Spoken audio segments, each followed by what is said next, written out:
from the street of Adelaide, the Trans Am World Tour stays in Australia.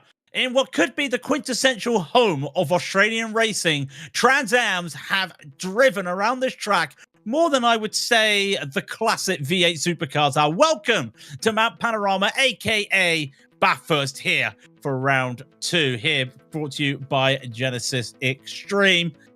Good evening, good morning, wherever you are. I am Craig King here in the studio. In a minute, in the broadcasting booth, you will hear Aussie Pooh Hacker. And as we get ready to see the sights through Forest Elbow down the Conrod Straight, and there the infamous climb up the hill. Let's just have a quick look at this calendar, because we were in Adelaide, we're at Bathurst this round, and then in June we stay in the east and we go to Suzuka. That'll be interesting. Road America for the Trans Am for round 4 and Mosport for 5. That leg of the Americas will be fantastic. And then Buenos Aires for round 6 before finally ending at Calami in round 7. And that is all in August. So a little bit of a break after this round, which I think the drivers will want after 2 hot rounds in the Trans Ams. Well, here is the map, of course, and well, if you know Mount Panorama, you know what to expect. 23 corners, and it's all about those straights, but to get to the straights, you've got to tackle the hill. The cutting, always tighten up that hill. Reed Park is not overtakeable. Solomon Park is going to be a challenge with the slides here, and they get to the top of McPhillamy before down into Skyline. Testing the brakes of these cars and into the hard braking of the dipper before hitting that Forest Elbow. And the Conrod Straight, always a challenge. Back in the day, the chase wasn't there, but it's been a welcome addition when it was brought in the early 90s, as the drivers love just another chance to have an overtaking spot just down on that hill. And that will be one to look out for, as we will have 2 races today. But first of all, the standings. Cap Assaults lead Mikael Gade for the Blue Thunder race teams, and Franek Godarski will be in 3rd. Jonik Simonik will take 4th, and Niels Sintalski will be 5th. Cedar Wire will take 6th, and Nicholas Kirsten will be 7th. Ross McGregor from Traction will be 8th. Darren Andrews will take 9th, and GP Laps, Jake William will be in 10th place. And of course, only 1 race last time by, so these are just 1 results. The team standings, of course, well, as I was saying, Blue Thunder was 1 and 2, so they will be 1st place. Team Traction, with a good showing last time out, will be in 2nd, thanks to Yernick, and Agura Autosports right behind them in 3rd. Then the Cuda crew with the Cuda Cola cars will be in 4th. Brabham Motorsport will be 5th, and Lambada Lupi Limited just in 6th. HCS Rennsport will be in 7th, and Fish Motorsport in 8th. Team Rally International will be in 9th, and the PepsiCo Racing, yes, you've got your Cuda Cola and your Pepsi as well, and they'll be rounding out the top 10. See the sights of the hills. This is the sprint race. It's going to be 20 minutes out there for the drivers for this first race. And with everything that happened last time, interesting developments now. This could also be a drop round for the drivers, just a sprint race, due to the technical difficulties we had for the sprint race at Adelaide. And knock on wood, we're all okay. The gremlins have been gone. The kangaroos have left the circuit. I mean the circuit as in the cables. And they're still around the circuit. You won't see them on the track today. Don't worry, we're not going to get a Ford moment here in the Bathurst 12 hours, as teams are just getting ready, or drivers are just finishing up qualifying, as they're getting around very quickly. I can report Mikael Gade will be your pole sitter at the moment as the drivers come on by. As there we see that lovely skyline, and the thing no one likes to see is that on the left. The left is the runoff. You don't want to go over the runoff, as that will be always a problem. I did say that Mikael was pole. Well, his teammate Stoltz has just stolen it from him. A really good final sector there. He actually was a 58.8 for Sector 1 going up the hill, and then down the hill was a 42.5. So he managed to find a couple tenths just to beat his teammate, not needing a lot of time there, as time will be rounding out now. Just got a couple drivers left to do as they just get ready for the warm-up. And there's the other way down on Skyline. Always love just seeing that, though, because when you're in a car, you don't realize that dip. And when you get to that dip there, it's always a little bit scary because that's where the compression hits, the brakes hit, your heart slam on the brakes, and unfortunately, you are done. That's the only car running out there, Yannick Zimmernick, as he's just going down. And look at the sliding.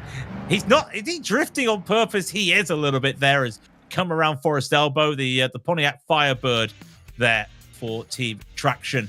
And that just goes to show you what these drivers are. He's doing a little bit of a drift on purpose there, but that also goes to show you what the drivers will be challenged with today, because the very hot track is Bathurst usually. It's not that hot today, 27 Celsius for these drivers, which will be a little bit cooler than what you're used to when you come around Mount Panorama.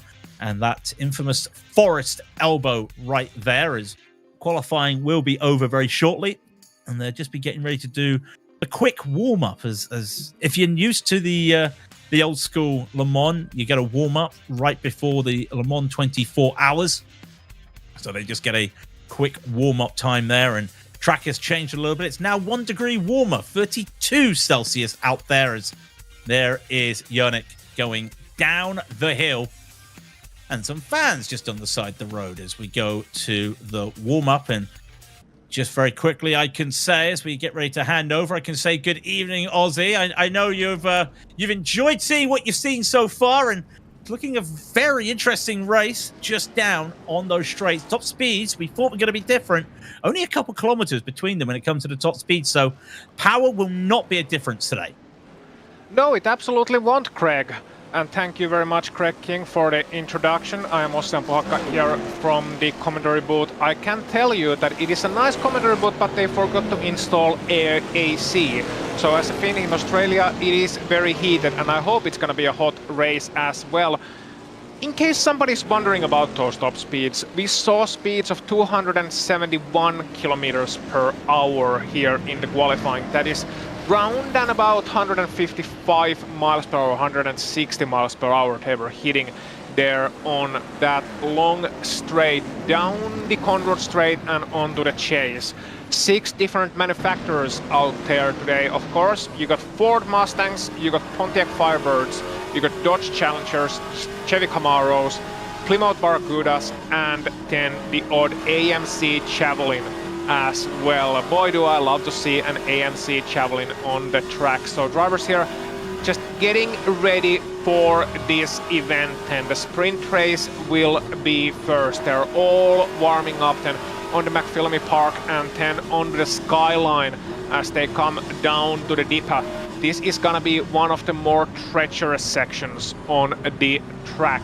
So the walls are very close, you don't see much, and if somebody spins out there, then you are going to have a problem because, well, you see the yellow flags, but it's going to be very, very difficult to avoid another driver here. Then onto the Forest's Elbow. You can probably see why it's named that way. A tight corner in the forest, and then that run down the hill, as mentioned, down the Conrod Straight. One of the most iconic sights in Australian motorsport, if not world motorsport. They come over the hump underneath the bridge and then turn that flat out right kink on towards the chase. You start braking at the kink, actually, a long braking zone with these heavy cars all the way from 60s and 70s, and then accelerate just a little bit towards the Murray's Corner, the last corner on this track before the main straight hits you, which is gonna be a short one, but it's still sure to see a lot of action here today. Of course, first corner named after the motorbike racers, named by the motorbike racers here. The first corner named Hell Corner, then in Bathurst, and it's gonna be exactly that for plenty of drivers who try to navigate it side by side, who try to get that good run onto the mountain straight, which is the straight that they are seeing now uphill as opposed to downhill. Conrod Straight goes downhill, mountain straight goes up the hill and onto the Quarry Corner.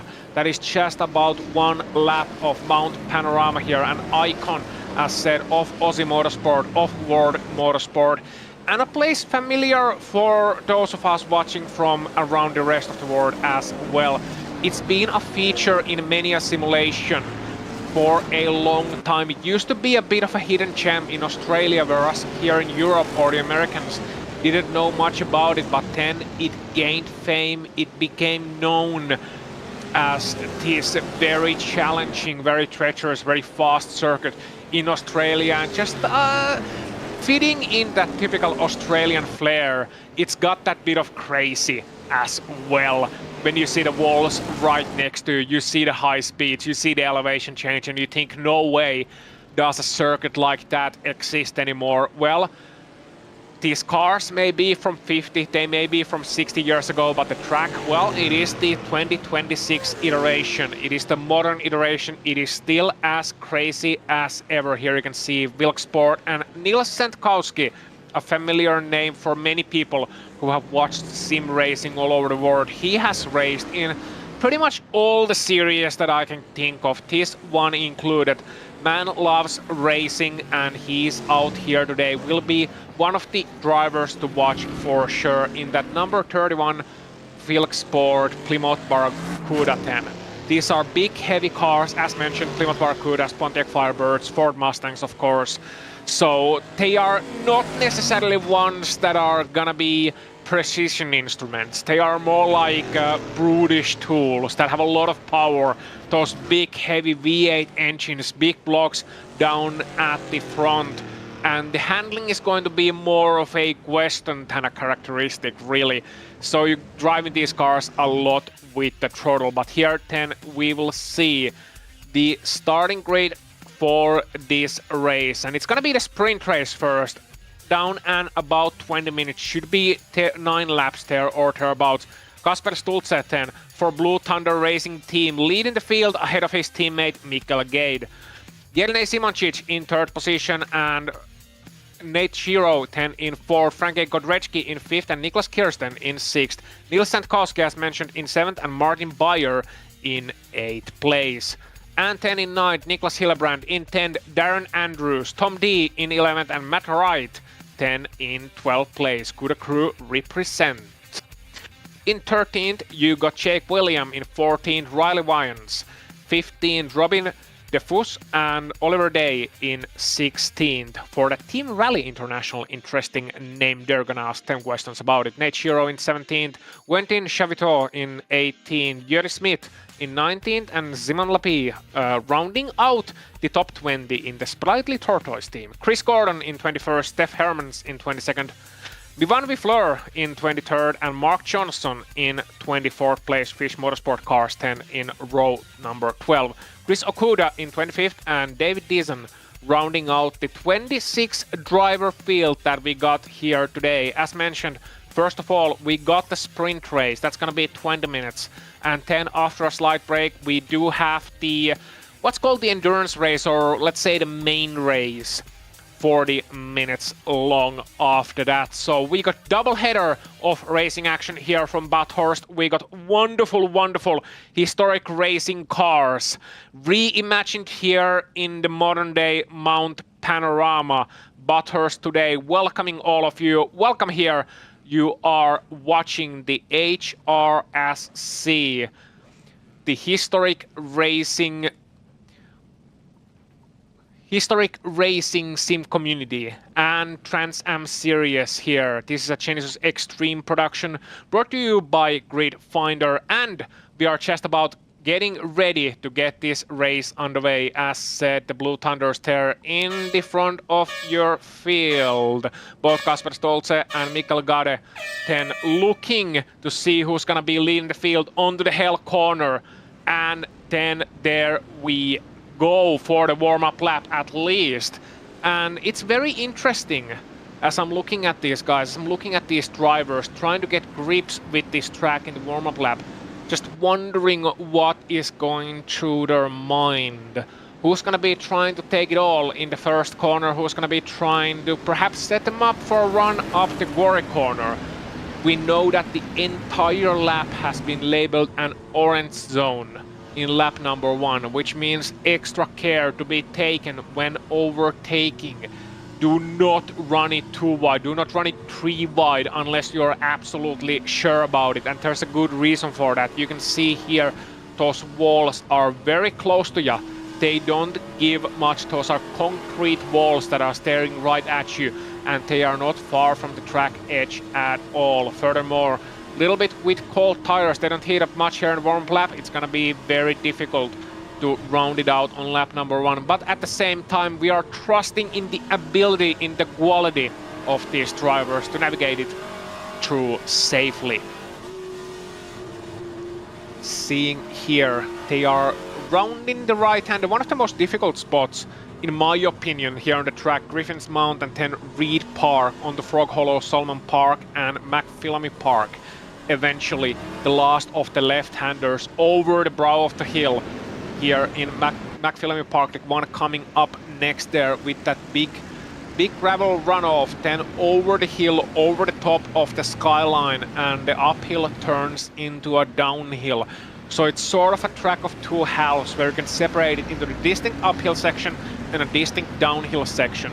There's not much flat aside from the main straight here in this course, and what that means is that in the first half the exit from the corners becomes extra crucial with these big heavy cars. You want to get the power down early, but get it down too early, as we've seen already in qualifying, as we've seen plenty in warm-ups and in practices earlier this week. You get the power down too early, well, you risk going sideways, and going just a little bit too sideways here, that's gonna mean a problem. Then up that little bit of a hill in the Conrad Straight, otherwise a long downhill run on towards the chase. You can see some drivers there warming up their tires, trying to get some heat into those big fat slicks. Kasper Stolze being one of those guys who elects to go a little bit side by side. Rest of them more or less Mikkel Gade and others taking a page out of Kimi Räikkönen's book and not really bothering with the whole tire heating up thing. Tire schmeyers, they're gonna be just fine. Let's hope they will.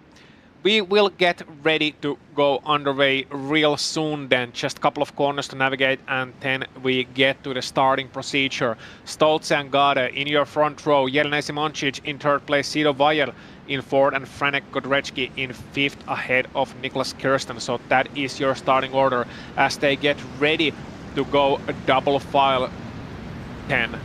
With all of these guys, you can see the Blue Thunders in their distinctive navy blue livery. Sido Vajer as well in a blue car, and Jelena Simoncic, well, you can tell where he is easily. That car is white and has a pink stripe running across the top of it. And if I know Jelena, and I know Jelena from a couple of years back, he is usually the kind of guy who doesn't settle for a place in the second row. No, he wants to go up there in the first, and you can see there the green flag is waving.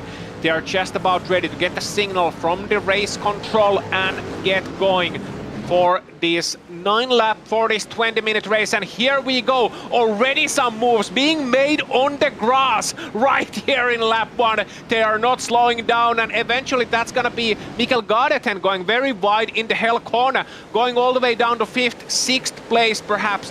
And that was 10 Nils Sendkowski, who made that move early on in the grass, who is elevated up to 5th place right from the get-go. They are hurling down towards the quarry corner. Jelena Simoncic defending his second place from Sido Vajer, who is in third, and then behind them it's a right melee heading into quarry and getting onto the mountain, but they all look to be making it through safely with Stolze, Simoncic, Vajer, Godrecki and Sendkowski rounding out the top 5, and Mikkel Gade, who started out in the front row, is all the way down in 7th place, so that's not the kind of start that he wanted at all. Oh, and that's worse than for someone behind him. I think that was Martin Byerton hitting the wall.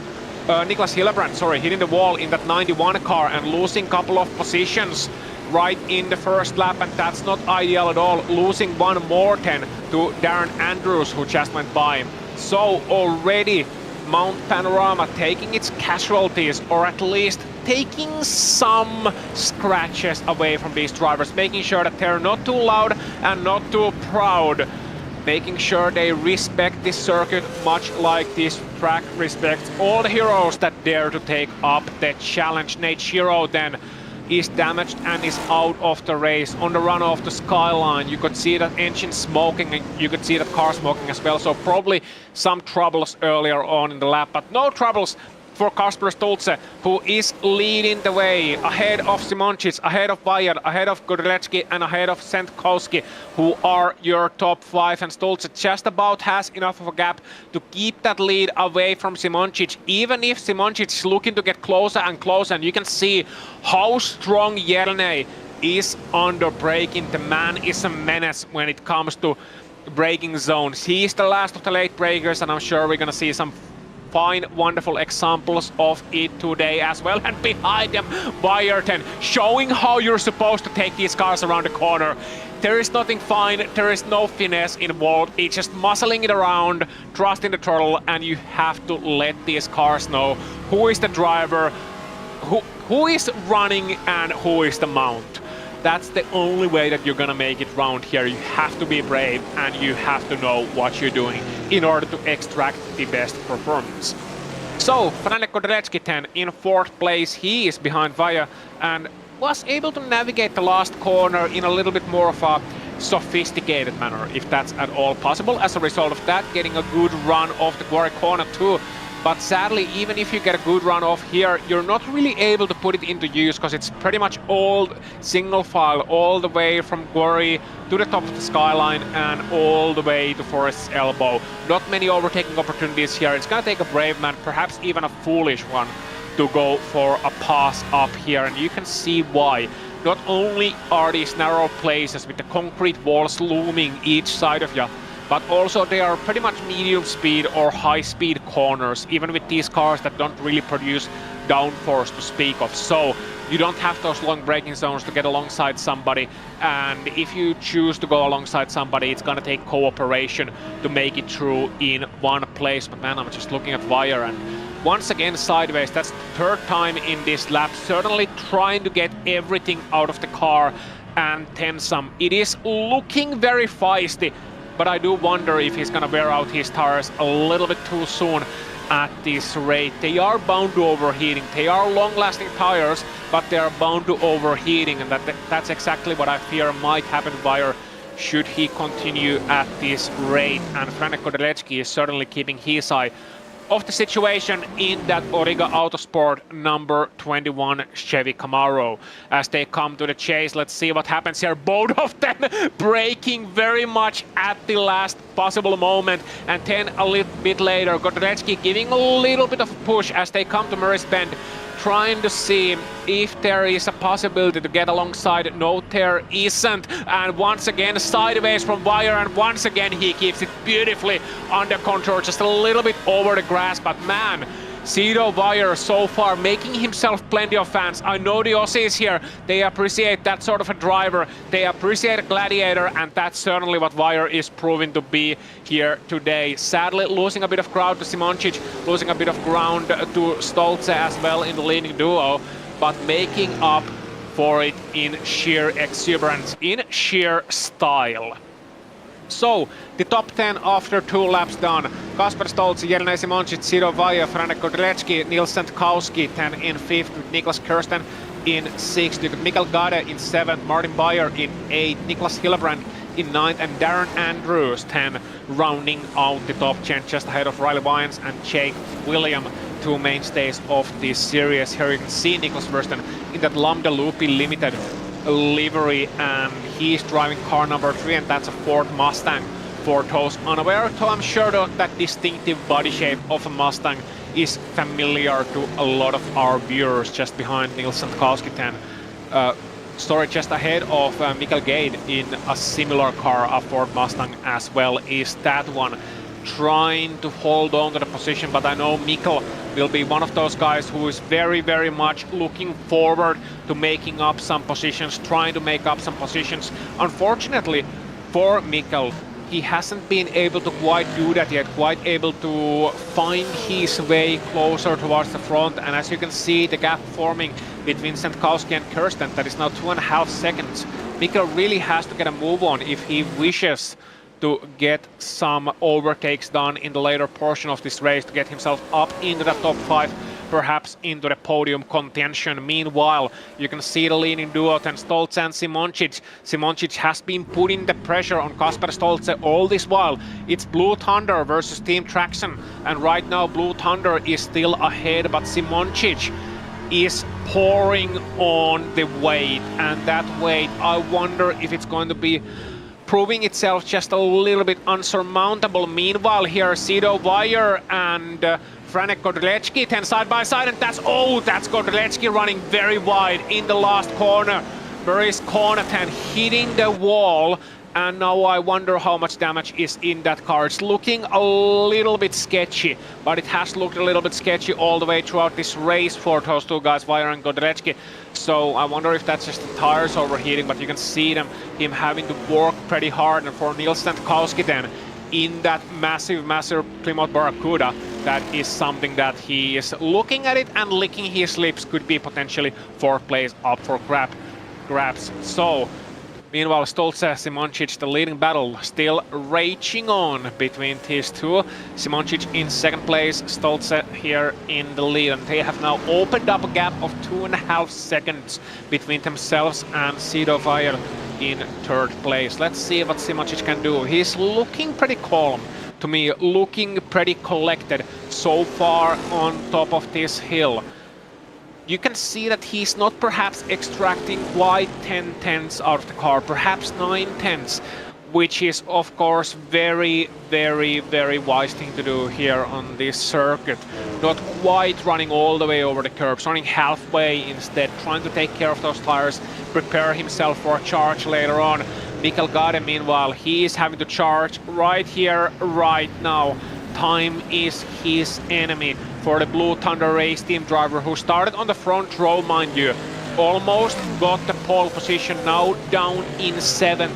Looking at the rear lights of Niklas Kirsten, a place where he did not want to be heading into this race, but the place where he finds himself in regardless. And so far, trusting the pace of Kirsten to maybe catch up to Godlecki, maybe catch up to Stankowski, but gonna have to make that move soon if he wants to make it stick. Meanwhile, behind them, that's some smoke. I think that's Hillebrand's car. Some smoke coming out of it in the background, so we'll keep an eye on that situation. Meanwhile, Gade looking to the inside, forcing Kirsten to defend the tide line, and can Gade pull it off? Yes, he gets alongside, but he's gonna have the long way around for the next one. They touch and they head side by side on towards the last corner. Murray's corner, who is it gonna be? Mikkel Gade is half a car length ahead, and he looks to be taking the position away from Niklas Kirsten, and he does on the exit of the corner. Very well done indeed for Mikkel Gade, taking the 6th place away, demoting Kirsten down to 7th, and now makes Kirsten fight Bayer and Hillebrand and Andrews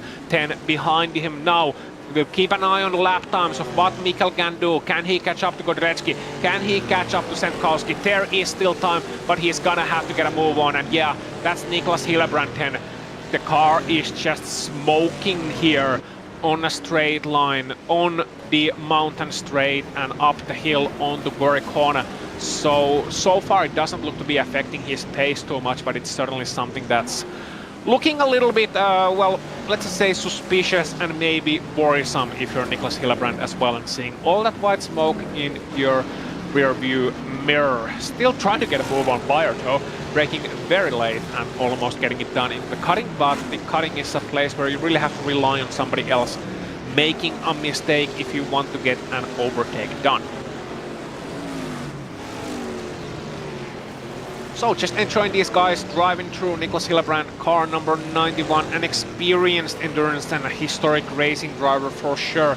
We've seen him in many a series, and usually he is up or at near the front at least, fighting for the top 5s, maybe fighting for podiums here as well, well within the top 10, despite the difficulties that he's had earlier on in this race. He still kept up very well. We don't know how damaged that car is, mind you. It could be just that smoke is maybe the wheel hitting the arch a little bit. We saw him hitting the wall early on in this race, so that could be one of the reasons, and as such it might not be as worrisome as it looks from here, but definitely something that is affecting his top speed as I'm looking at him dropping back from Bayern Kirsten. Meanwhile, here Franek Kordelecki has gotten overtaken by Mikkel Gade. So Mikkel Gade, it only took him 1 lap after getting free from Kirsten to pass Franek Kordelecki and promote himself all the way up to 5th place.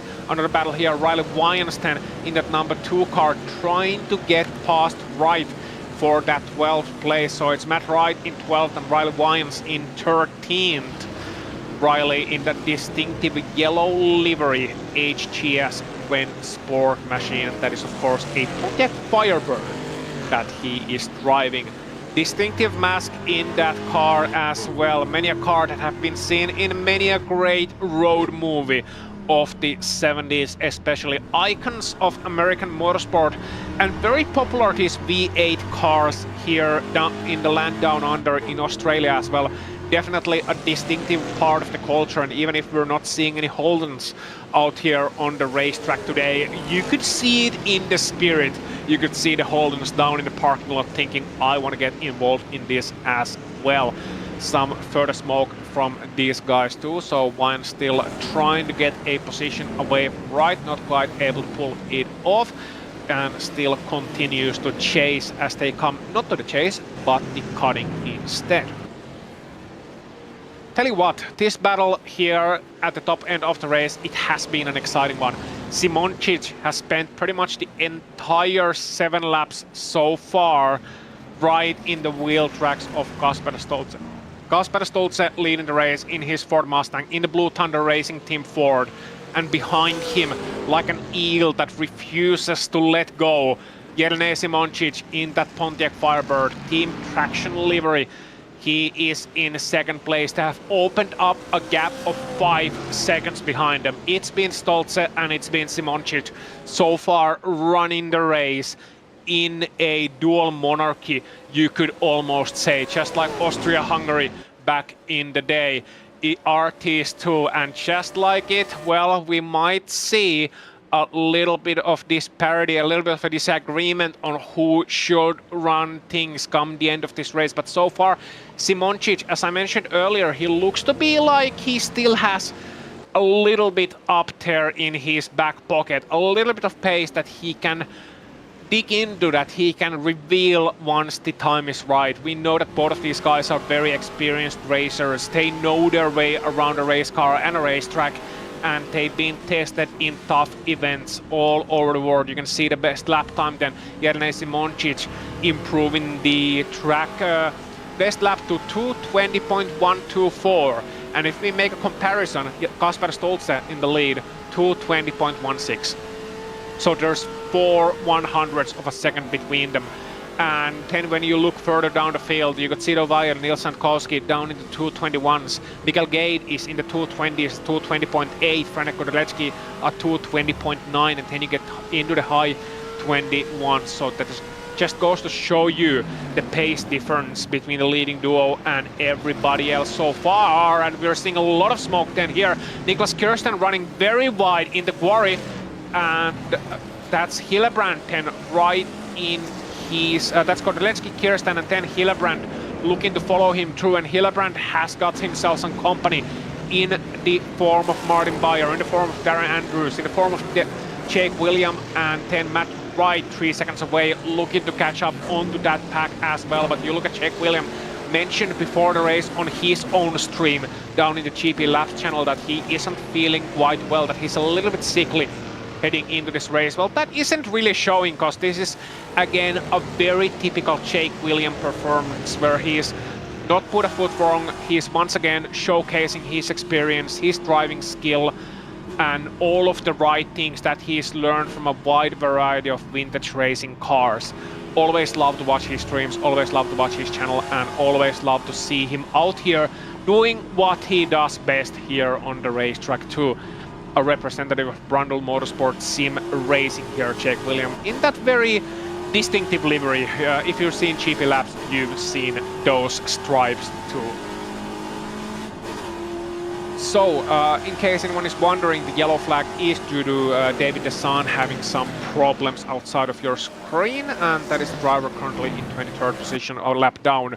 So, and we move on to the leaders. Jelena Simoncic looking to the outside in the last bend. Can he get the crossover into hell corner? The answer is no, he doesn't. So Kasper Stoltze holds on to the lead for now, but we are moving towards the deciding points of this race. Simoncic still in the second place and deciding that if I have to make the move, if I can make the move, the time is now. The team traction driver then looking to get all of that draft and then some on top of the mountain straight. Now, does he make the move onto the quarry and then trust his pace on top of the hill to run away? The answer is no, he does not. He is not quite close enough, so has to stick behind Kasper Stoltze for now, meaning that we're gonna have an almighty battle onto the Condor straight on the last lap. Franek Godlecki, meanwhile, he is looking to the inside of outside of Hillebrand. Hillebrand looking to the inside of him. Doesn't worry about that smoking car. Hillebrand gets through. Godlecki demoted down to 8th place. Bayer 10 following on the tire tracks in 9th, and Andrews 10 in 10th. That's gonna be a wonderful view for Jake William too. Follow these guys through with. Meanwhile, we are back with the leaders as they come towards McPhillamy Park, as they come towards the skyline. Stoltze has not opened up a real gap to Simoncic. Simoncic is right behind him, and now he's running with 10-10s. Now he's running all over the curves and 10 down the hill onto the Dipper. The famous Dipper here. The cars are on 3 wheels for a moment, even these big and heavy machines, and they run towards Forest Elbow, and this is it. This is the time. Oh, look at Simoncic. He's looking to the inside. Unbelievable. He threaded the needle onto the inside of Forest Elbow. Caught Kasper Stoltze with absolutely his pants down. Kasper Stoltze was still sitting in the loo and he was reaching for the toilet paper, and Jelena Simoncic was reaching for the lead. But here comes Stoltze to the outside. Is the Blue Thunder victorious? Once again they touch, heading towards the chase. Simoncic is sideways. He's onto the grass. He's lost it. Can he get it back? No. He's on the grass, and that's it for Jelena Simoncic, who runs all the way to the wall and has to turn it around. Cedo Wire is gonna get through. Niels Sendkowski is in his own battle with Miguel Gade, who just saw his teammate out of the track. Meanwhile, Kasper Stoltze, what a race for him, what an event for him as he wins the sprint race in dramatic circumstances. Cedo Wire in second, and who's gonna be third? They both crashed! Unbelievable! They both crashed on the last lap. Sendkowski is reversing towards the line. It's gonna be... He got it! Niels Sendkowski in third, Jelena Simoncic in fourth. Kirsten demoted to fifth, Niklas Kirsten. What a last lap. Niklas Hillebrand with that smoking car is gonna get a sponsorship from a company I cannot say the name of because we're in 2020s, but would have been popular in the 1970s. Bayer, Godrecki, Andrews. Wow. Wow, wow, wow. What a finish for the race. It may have been a little bit of a warming up for the first 8 laps, but then in the last lap we put it all into the blender and then we poured it into a glass, and that glass was revealed right in front of your eyes. Kasper Stoltze then taking the sprint race victory just ahead of Cedo Wire, and Niels Sendkowski reversing his way onto the podium in the sprint race up in third. Jelena Simoncic ending up fourth. Niklas Kirsten then in fifth place. Niklas Hillebrand in sixth. Martin Bayer gonna be seventh. Franek Godlecki in eighth. Darren Andrews in ninth, and Mikael Gade, who I think might have gotten a penalty on the last lap or something happened to him. He ended up in 10th place. Couldn't quite get onto the line early enough for the heartbreak for him. Jake William 10 in 11th, Riley Wines in 12th, and Matt Wright in 13th. You got Oliver Day in 14th, and Quentin Chaviteau in 15th. Robin DeFus in 16th, Julie Smith in 17th, Saman Lapie in 18th, Steph Hermans 19th, Chris Okuda in 20th position. Got a couple of more drivers then as well. You got Mivan Vifleur in 21st, Mark Johnson in 22nd, David Desan in 23rd, and a few retirees as well. Chris Gordon, Tom D, and Nate Shiro all classified as did not finish here in this race. Wow! And ladies and gentlemen, boys and girls, everybody in our audience who does not fit under the previous two spectrums, we still do have an endurance race to go. We still have 40 minutes in the feature race to go for this one. So that was just a warm-up, so to speak. It was, to quote the first corner here, it was one hell of a warm-up, but it was just a warm-up. We still have some more racing to go here in the Trans Am World Tour, HRSC Trans Am World Tour, brought to you by Gridfinder, and the broadcast brought to you by Genisus Extreme, as we are producing it here live. These Australian races, I'll tell you what, Adelaide was a real slabber knocker couple of weeks back, and now we are at Bathurst. Now we are here at Mount Panorama, and we still have 3 cars on the final lap, getting ready to finish the race as well. And after that, they'll be joining the warm-up along with the rest of these guys. So yeah, a race to certainly a last lap for the HS, that one. And I do wonder what's gonna happen here in the feature race itself, because it brought a lot of interesting storylines. Kasper Stolze being able to hold on to the victory despite the challenge that he got from Jelena Simončić in the last lap. We're gonna see a revigorated Jelena, I should say, here in the feature race. How about Sido Vajer, whose exuberant driving style perhaps cost him some time in the later portions of that race? Well, he can't afford to do that, as the distance is double what it was before. And Nils Sandkowski, slow and steady, may not have won him the race, but it certainly brought him a 3rd position and a place up on the sprint race podium. As we are getting ready to move on to the warm-up procedure for race number 2. Just waiting for a little while, and then we'll see the guys trying to get grips with this track once again. By the way, in case somebody was wondering about the top speeds, 276 kilometers per hour was the highest speed I noticed. That's 276 k's an hour in a car from turn of the 70s. In a car when the Beatlemania wasn't a thing our grandparents talked about, when Beatlemania was a thing that was happening right now. Back when you had people in the world motorsports that are vastly different from today, from the tales of times bygone, you're still doing 276 in a production car, effectively, with a big V8 motor in the front, things that weigh 1,500 kilos. Things that they used to dip in acid to make lighter, as we very famously know. And these Trans Am machines, they were not the easiest to drive, but they sure as hell were fast, and they still are. Apologies for the language for this second reference to another land down under. So we also have information for you regarding the smoke that we've been seeing from a couple of cars. So that is just cars effectively overheating. That doesn't necessarily make the car any slower, but the drivers are gonna have to watch out about the engine temps and the oil temps, water temps and the oil temps, as there is smoke coming out of the cars. So that is the reason you're seeing some of the cars smoking, and it does not indicate necessarily a technical problem, but if you do continue to ignore it, then it might lead to a technical problem, also known as having to collect the engine parts from the exhaust pipe of your car, which, as anyone with a mechanical degree knows, is perhaps not ideal.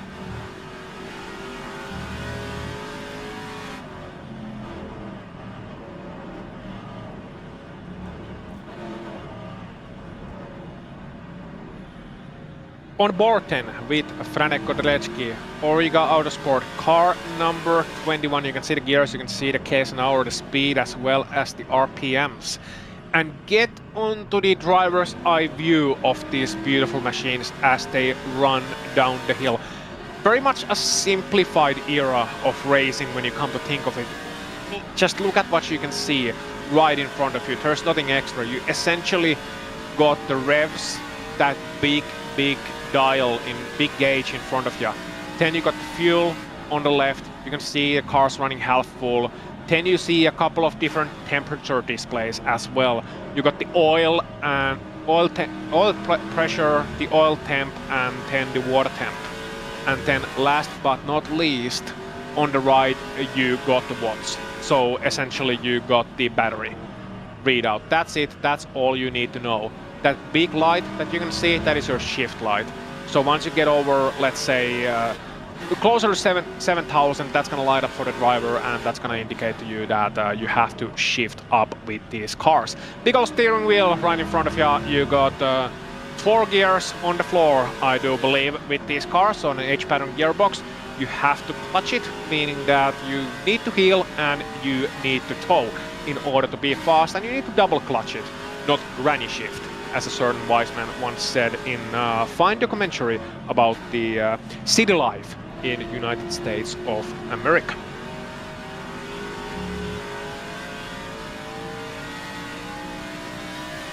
Godrecki then still running up the hill, just trying to get himself to grips once again. And this is important, the warm-up time. Very important for these drivers. You might think that after running a sprint race, after doing essentially already a warm-up, qualifying, another warm-up, and then a race, that these drivers would be now well used to the circuit, well used to the track, well used to the intricacies of the car. But the thing is, when you run a race, you always have a little bit of damage. If it's not the damage to the car, the suspension parts, it is damage to the tires, also known as tire wear, also known as tire heat. So it's very, very important to get yourself back to the grips with some new tires, get yourself back to the grips with some cold tires too, as they will be in the early portion of this race, and remind yourself that it's not going to be the same conditions as they were at the end of last race. So Godrecki is certainly using this time to his advantage for another 30 seconds or so. And after that we will have a qualifying as well, qualifying session for these guys. A 1 lap sprint qualifying for these guys to come, and that will then determine the starting grid. As you can see, Tom D taking some liberties with some risks there. Certainly not something you want to do at the Skyline, but he was able to ride that out and live another day. So 1 lap qualifying, sprint qualifying is next to come, and that will determine our starting grid for the 40-minute feature race here. So, if you're just joining in, welcome. You are watching the HRSC Trans Am World Tour and round number 2 here from Mount Panorama in the land down under in Australia. You can see the calendar on your screens. The season opened 2 weeks ago in Adelaide, and then a short drive, which in Australia means 13 hours away from Adelaide. We are here at Mount Panorama, and then in 1 month's time we will move to the land of the rising sun. In Japan, Suzuka will play host to round number 3. You're going to Wisconsin and Road America for round 4, and then up the border from Canada Corner to Canada, Mosport. Canadian Tire Motorsport Park, as it's otherwise known, will play host to round number 5 in July. Round number 6 is taking place in Argentina, in Buenos Aires.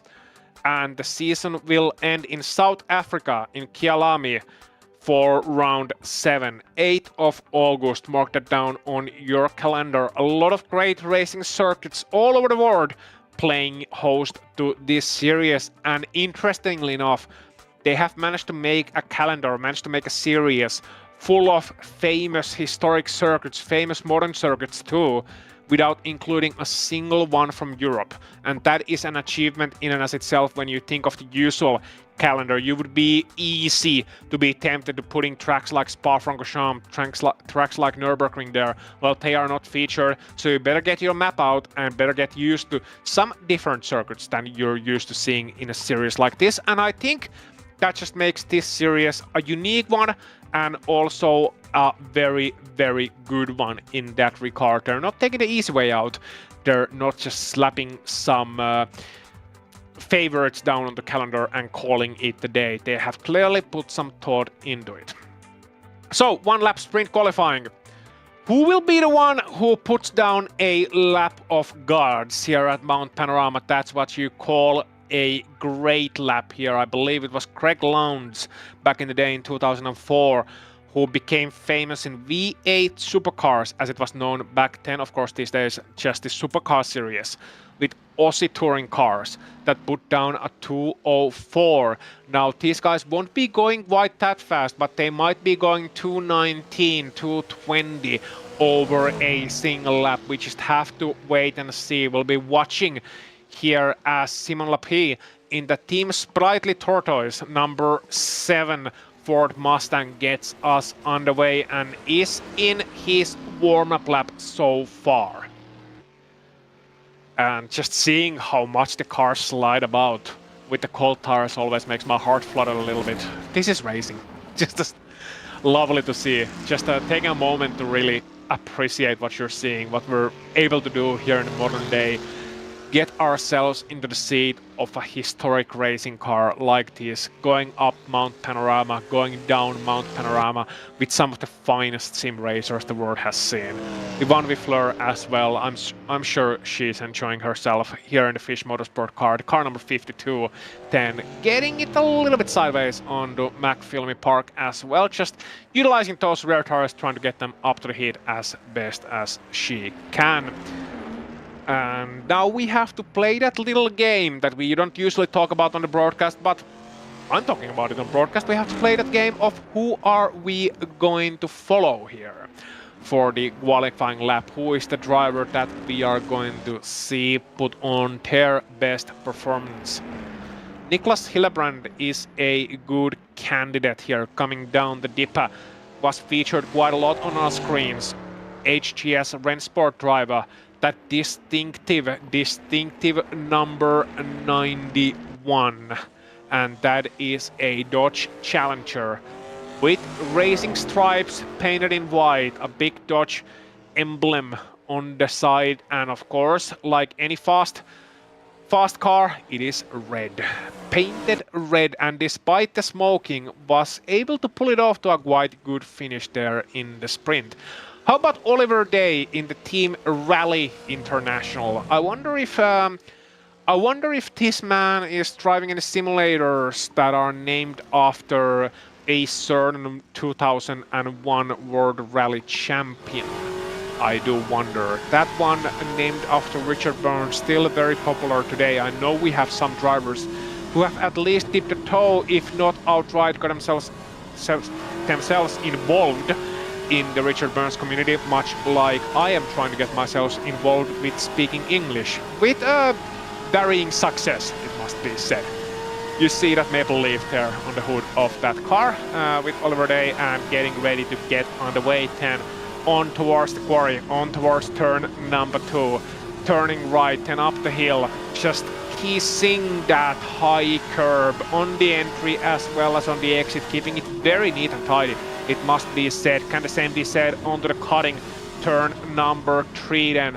You have to take a late apex turn. Again, keeping it very close to the concrete walls as you should. Then up 4 and 5. And that is, of course, turn 6 and Solomon Park onto Reed Park. Turn 7, 8, 9. And left here towards McPhillamy over the hill, just braking a little bit over the brow of the crest and accelerating once again on towards the skyline where you can briefly see nothing, and then after your car has come down it might already be too late to brake, but he handles it neat and tidy onto the dipper. Keep it nice, keep it tidy. Here there is not much time to be gained, but there's plenty to lose, and those concrete walls, again, they do not take prisoners. Missing the apex just a little bit, or perhaps taking a wider line to Forest's elbow was Oliver, and then it's time to go flat out for 30 seconds or so. You just gun it down the hill, and this is where you reach the top speed of these cars, 230, 240, 250 over the hill here, accelerating towards 260 and all the way to 270 kilometers an hour before the braking zone hits you like a ton of bricks. and onto the chase. Got the first one, got the second one, just nice and tidy through the second apex, but missing the first one just a little bit, it has to be said. And 10 onto Murray's corner. Final one of these braking zones. It can be very tempting to cut it just a little bit too much. You don't have to worry about the exit here, not on a single qualifying lap. Just get through the corner as fast as possible, and that's a 2:22.228 for Oliver Day, and that was good enough to take him up to 7th place. Meanwhile, Jelnej Simončić has broken the barrier. He goes to 19, and Stulze goes to 19.3. Ooh, day! How about Matt Wrighton? How about his time? How about Nils Sendkowski? He is coming on to the last corner. Murray's corner 10, 216, 270. As you can see, the seconds flashing by a little bit too fast for Nils's liking. That's a 220.8 for Mr. Sendkowski, and that's gonna put him all the way to 6th place. But we saw how fast Nils is in race conditions and how consistent he is, so he's gonna perhaps get a couple of those positions as the race progresses. How about Quentin Chaviteau for Bepisco Racing? Certainly sideways, at least after the chase. We can see the sector times there, not looking to be a pole time, but maybe a solid top 10 for Quentin. That would make him happy, a 222.8, and that's good enough for a 16th place so far. David Desan, the Joe Schmoes racing driver, and that's that doesn't look too good from the sector times, at least. So for David, it's unfortunately probably gonna be a start closer to the back row than the front row. Has lost a lot of time there in that first sector, and you can see the time 10 ticking down to 225s, 226s, and so on and so forth. But Kasper Stolze, I have to say, a 219.3. 0.6 of a second faster than Jelnej Simončić, who in turn was half a second faster than anybody else. We're gonna see a round number 2 between these two. The sprint race ended in a calamity. It was full of drama. It wasn't decided until the chase. How about the feature race then? What's that gonna look like? Well, here are the protagonists. Kasper Stolze, Blue Thunder, Jelnej Simončić, Team Traction, then Mikael Gade in 3rd place, and Franek Korlecki in 4th place. Those are your top 2 rows. Darren Andrews then taking Kuda Crew car in 5th, Nils Sendkowski in 6th, Martin Beyer in 7th, and Cito Wire in 8th. That rhymes just like poetry. In 9th place, you got Niklas Kirsten. In 10th, you got Niklas Hillebrand, Matt Wright in 11th, and Tom D10 in 12th place. And in 13th, up on our timing charts, you got Jake William, Oliver Day in 14th. We were watching his lap for a long time. Riley Wines in 15th, and Quentin Chaviteau in 16th. 10 in 17th place, Nate Shiro in 18th. Robin DeVos in 19th, you got Simon Lapie, and in 20th, Chris Gordon. I know he dabbles in an occasional rally or two every now and then. Judy Smith in 21st, Bifanfi Fleur in 22nd, Mark Johnson in 23rd, and Chris Okuda in 24th place. Dave Desan rounding out 10, your 25 driver field, who are getting ready for that 40-minute feature race.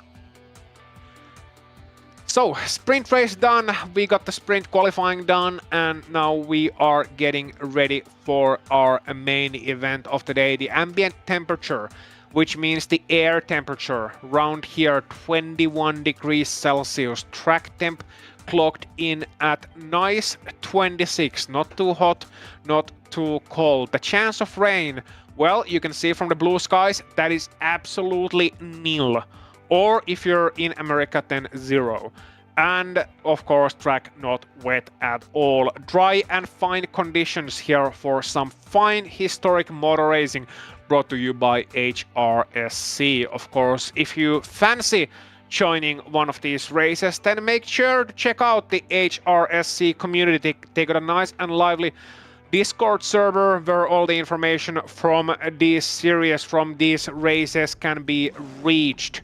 And they are more than welcome to welcoming some new drivers into the fold as well. If you have any questions about the series, if you have any questions about how to join and so on, join the Discord, and I'm sure there are plenty of names and faces there to help you out with that one.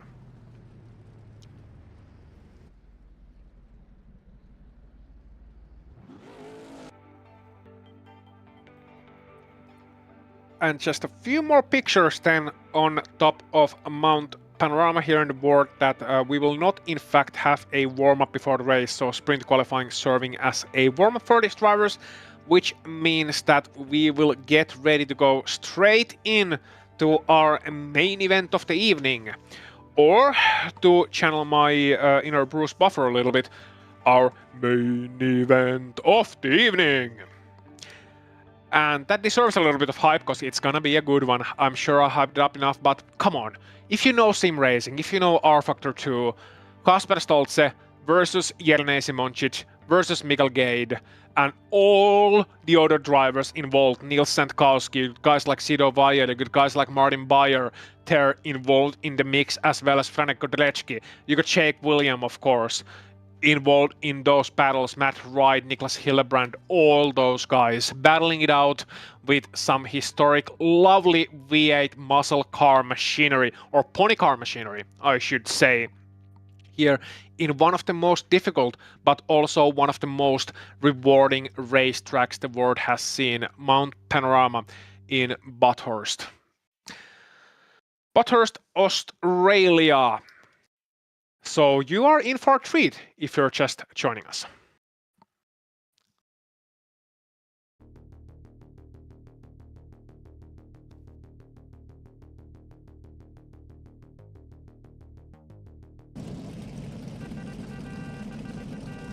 As we are watching drivers greening up here, you can see it's gonna be roughly 17 laps or 40 minutes here that this race distance is going to be, and that was fairly accurate last time around. We saw it being an 8-lap race, effectively 9 laps if you do count the warm-up lap that they are taking a little bit slower around the circuit, but they are all greening up and all getting ready, and now's the time to do those final checks, and now's the time to no longer worry about anything, not worry about setups, not worry about how the race is going to go, or if I make it to the server in time, or any other things. You have now effectively joined the grid, it's all locked in, and you are all getting ready to race. And now the primary worry is, how will I make it to the first corner? The second worry should be, how will I make it to the second corner? And after that, it's just one turn at a time for 40 minutes for 17 laps around this Mount Panorama circuit, which has 23 of those turns to worry about. So depending on how you want to calculate it, I would dispute that number. But 23 is official number, so we are gonna just trust that one. I would say it's more around 15, really. A lot of those bends counting as double. It's kind of like in Nürburgring, where the Nordschleife, the Nord Loop, where the official number of the amount of corner varies anywhere from 80 to 180, depending on who you ask and what counts as a corner. I'm sure FIA has its own guidelines on that one, but I'm sure every circuit maker has its own ones as well. Most famous example, in my mind at least, of course, being that I still haven't found turn number 2 in Road America. I'm now concerned if the corner counts itself as a vertical one, instead of something that makes a certain amount of decrease horizontally. Regardless, you are watching this field from the rear view of Kasper Stoltze, the Blue Thunder race team driver, car number 89 in that Ford Mustang. And not just any Ford Mustang, it's a Ford Mustang Boss. And you know when it says that, you are listening to what it says, because it keeps a nice rumble, and that rumble is ringing all the way around Mount Panorama. Behind him is the challenger number 1. Jelena Simoncic, a Pontiac Firebird, painted in Team Traction colors, car number 19. A race-long battle in the sprint that ended in disaster for Simoncic, that ended in a victory for Stoltze. They were side by side, then Simoncic effectively got bullied out of space or ran out of space. I'm sure these two drivers will have different stories on how that one went. Regardless, a slightly controversial end to the race, and now they get to have a redo. I do wonder if Jelena will wait until the penultimate lap this time too, or if he is gonna make his move earlier. How about Mikael Gade? started in the front row last time around. Mikkel got a horrible start, it must be said. Ran wide in the first corner and then had to effectively make a recovery run all the way to the rest of the race, and eventually then it all came unglued in the last corner and he ended up in 10th place. So the Danish driver is looking to make it a little bit better this time around. Those three are your top three, are the first three drivers in your starting order as well. Franek Kodrecki gonna be starting fourth, Darren Andrews in fifth, and Nils Sentkowski in sixth place, as we for a moment enjoy these pictures of the cars getting themselves double wide down the Conrod Straight.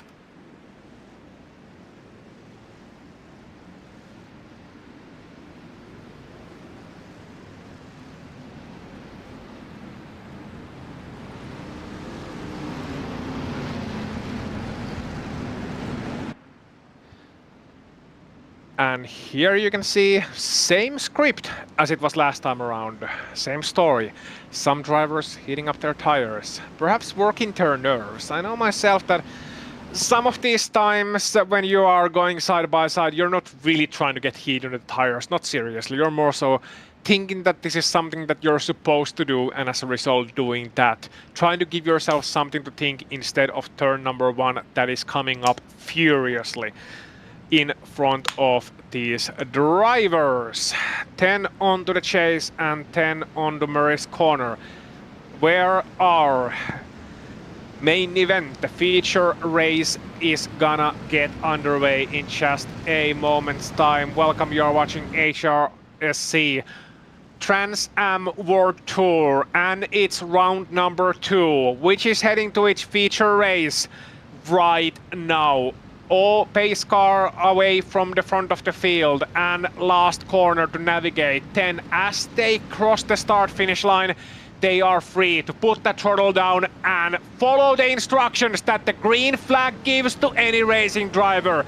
They are go, go, go here at Mount Panorama, and it is a horrible start for Jelena Simoncic, who loses at least one place. Stoltz and Gade, 10. The Blue Thunder teammates are able to get that 1-2 that they wanted, I'm sure, last time around. 2-10 behind them. It's a right old melee. I believe it's Darren Andrews who is shooing for that fourth place alongside Franek Kodrecki, but Andrews drops back just a little bit under threat from Nils Sentkowski, starting in 6th place, looking to promote himself to 5th. And from what I know of Corey Corner, Sentkowski is gonna have it as well. That's not a turn which you can easily take too wide, and as a result of that, Sentkowski on the inside, he did always have the advantage. So, Stolze, Gade, Simoncic, Kodrecki and Sentkowski, there is your top 5, and looks to be a clean start from just about everybody as well. Behind them, Andrews, Bayer, Hillebrand, Bayer and Kirsten in your top 10. Dave, Wright and William 11th, 12th and 13th, with Oliver Day making up a couple of positions from where he started now in 14th place. But the story really is this: Jelena Simoncic getting a little bit bogged up on the start. Instead of front row, instead of a direct challenge to Kasper Stolze, he has instead been relegated to 3rd place behind the Blue Thunder guys. Now, I know Stolze and Gade well enough to say that they perhaps are not running team tactics. We know that both of these guys would very much like to win. But when the push comes to shove, when it comes to team points and when it comes to protecting the victory, I do wonder if that 58 Ford Mustang is gonna be just a little bit wider than usual come towards the crunch point of this event, and that is the primary concern, I'm sure, in the mind of Jelena Simoncic as he looks at the situation right now. If he wants to catch Stolze, he has to get by Gade first. And Gade certainly looking a little bit anxious here on lap number 1, perhaps not anxious, but troubled by the cold tires, having to take a half defensive line already in lap number 1 in the Murray corner. after going a little bit wide on the chase, and that's gonna drop back him, and that's gonna drop back Simoncic, who's looking to the inside into the hell corner, just looking, taking half a peek to the inside, then realizing that's not an overtaking spot where I'm gonna be benefiting from. Instead, looking for the exit. That is a smart plan onto the mountain straight, because if you can get the power down early from here, you can make the pass onto the quarry instead, and that is benefiting you. The draft all the way up this straight, but what you're planning and what ends up happening are often two different things, as we're watching Tom Deaton in that 44 Odega Autosport car battling it out with Jake William on the outside. Jake William then doing some GP laps here, but couldn't quite get that move done, so it's Tom Deaton ending up with the 11th place as they head on and continue lap number 2 here in this race, or as it says on the monitor 3, but as said, first one of those laps was very much for a warm-up. So we'll see how Jake William can do here. We'll see how Quentin Chaviteau can do here as well, the number 26 for the Bapisco Racing.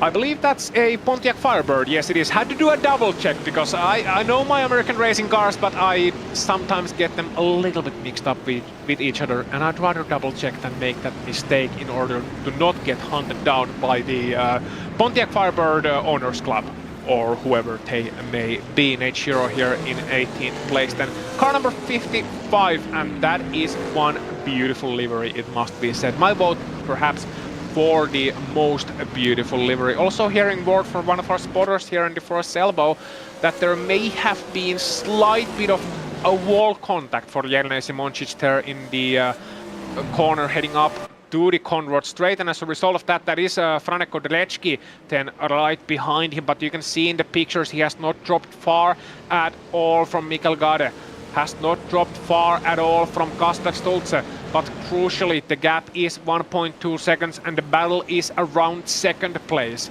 instead of the lead, and I'm sure that is one of those things that must frustrate Simoncic to no end, but if anyone's experienced, he is experienced, and if anyone knows how to overtake, I'm sure Jelena Simoncic will be one of the first sim racers that will come up when somebody asks, is there anyone who can take the battle to the car ahead? Seeing a quick replay then here. Look at Simoncic there, car number 19, that white livery, just trying to get the power down, and the rear right corner just tapping the concrete wall a little bit. I said those concrete walls are merciless, but that was thankfully the kind of angle of contact which shouldn't damage his car too much. But we will keep an eye out on the situation, and if there's gonna be some handling difficulties, then we might have a culprit for that one. Kodrecki then, Franek Kodrecki, it must be said, doing a good job so far of hanging on to these two, Mikael Gade and Jelena Simoncic, who are not known exactly to be slow drivers. Kodrecki not known as one either, but perhaps not quite the favorite at the front of the field, looking very sideways indeed through these fast corners here, coming towards the top of the mountain. Griffin's Mount, Reed Park, Solomon Park, and then McPhillamy Park.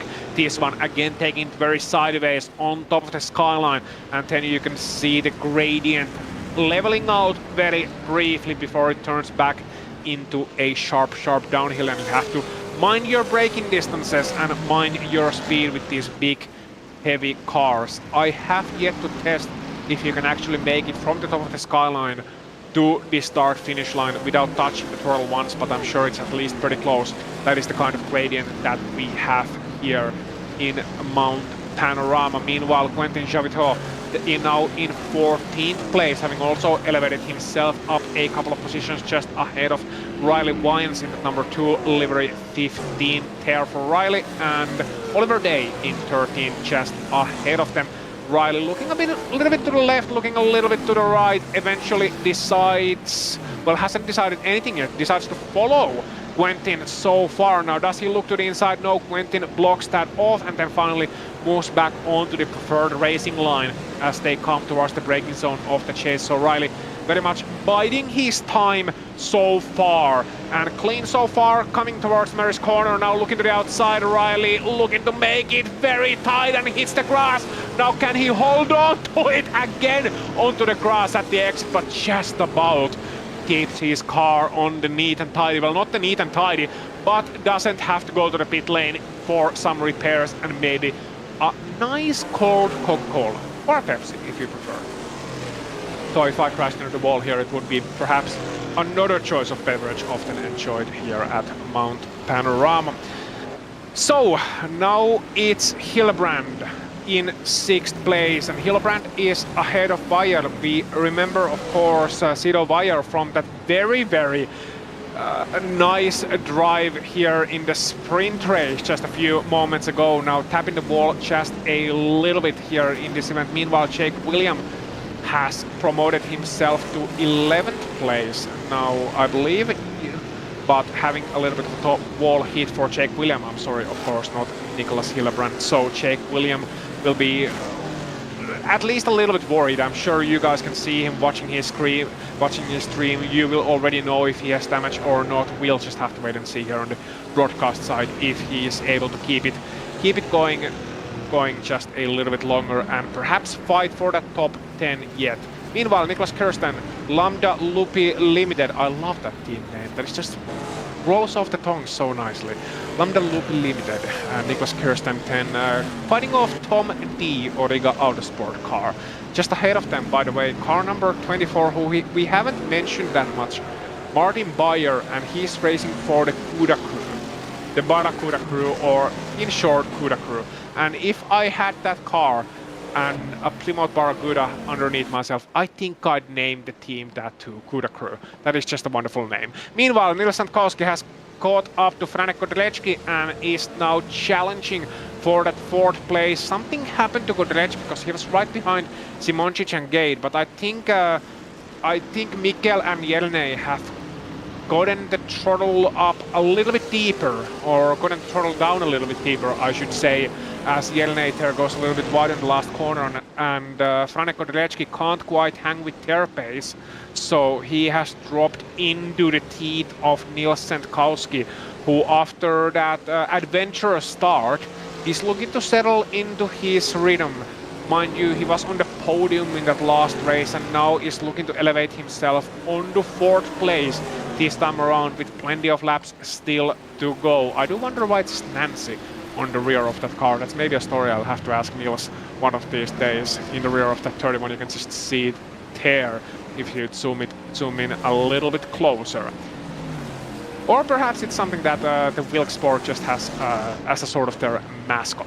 Regardless, Niklas Kirsten here in this battle now. He's fighting with Tom D. Tom D still in 12th, Niklas Kirsten in 9th, and D looking to the outside here in the cutting, still trying to hold on to it, but finally has to give up, looking for the over-under. But here we come to the single file section of the track, and in here, if you go for that overtake, I mentioned it in the sprint race, if you go for an overtake here, either the driver in front of you has made a big mistake or is willing to cooperate with you, because otherwise going through these corners side by side is suicide, more or less. Those concrete walls looming alongside you, and these cars already needing all the space and then some just to make it through, as we are watching it from on board Jake William, a view that is familiar to all of us. And Jake, after that a little bit of a wall brush previous lap by, looks to be doing all right and looks to be joining into this battle sooner rather than later.